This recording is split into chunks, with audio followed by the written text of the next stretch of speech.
Hello again and welcome to the show. As always, I'm your host Jason McNeil and this is Cup of Joe Canada. Now today we're going to discuss something that is actually very important and overdue and it's just, to me, it seems like it should be a no-brainer, and it kills me that we haven't solved this yet and in fact are moving possibly in the wrong direction politically. And that's protecting children, okay? Now, I live in Ontario, Toronto specifically, it's in Canada, but Ontario is the province I live in.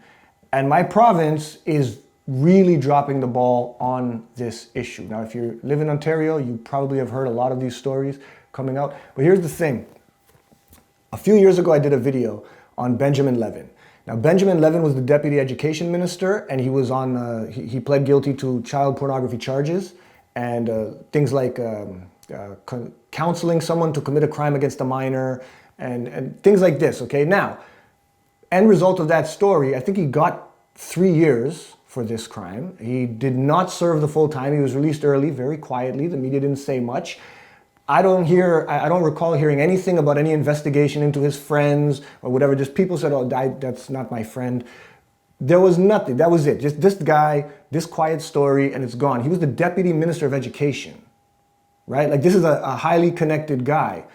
More recently, you might have heard Ontario Children's Services, the placement guy.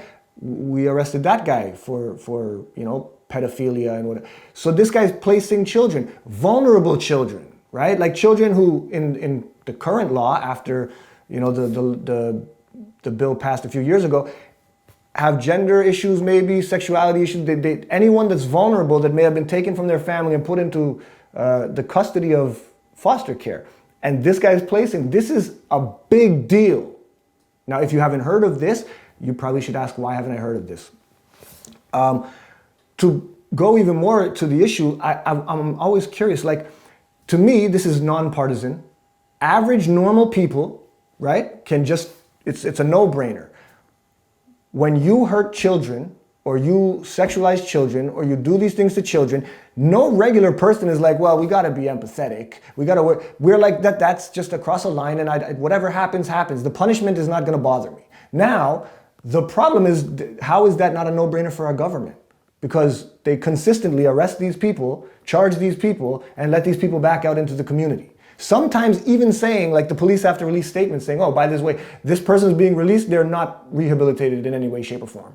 They're still a big threat to society, but we're letting them out anyway. Here they come, right? We had recently, I don't know if you heard, I almost, it made a vile taste in my mouth. A big box store of child pornography found, like servers in Ontario. The OPP just finished an investigation. This is what's happening in our province. I don't know if you've noticed, but we've been a sex trafficking bit of a hotbed recently. There's been a lot of this type of nonsense going on in the province. Now, again, average people have no patience for this.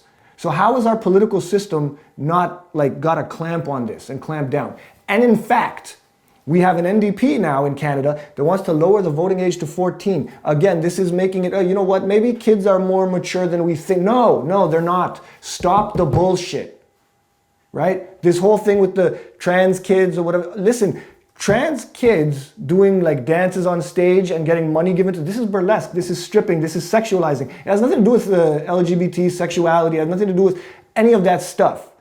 It's just sexualization of children. And if we continue to say, oh, well, in the names of inclusivity and in an effort to not make anyone feel like we don't like their lifestyle or whatever the case may be, we're going to allow kids to be doing all of this stuff and to be sort of witnessing this stuff and privy to this type of behavior. We're not helping our situation. We're making more vulnerable kids and we're leaving them in more vulnerable situations. And we got to stop. One, when we find people that are doing this, we got to punish them properly. And it's not even necessarily about punishment. It's just about keeping them away from children forever. It's not rocket science. We need to stop the people that are like, oh, you know what? There's people talking about, oh, you know what, pedophilia, it's a sexual orientation. It's no different than being gay. You're just a pedophile, you're just attracted to kids. No, and if that's the case, that just means, again, because of how you are, you can't be around kids. You can't be around regular, normal society because you're dangerous. This is not rocket science, guys. And the fact that our politicians and people have not sort of figured it out and like taken strict action tells me they're either involved or complacent. And that's a scary thought. And when I look at Ontario with the Deputy Minister of Education and with the guy that's placing kids in foster care and with the way that the Ontario government pushes inclusivity, or previous Ontario government was pushing inclusivity over all other things, yeah, it makes me nervous. And I'm not trying to fearmonger. I'm not trying to do any of that.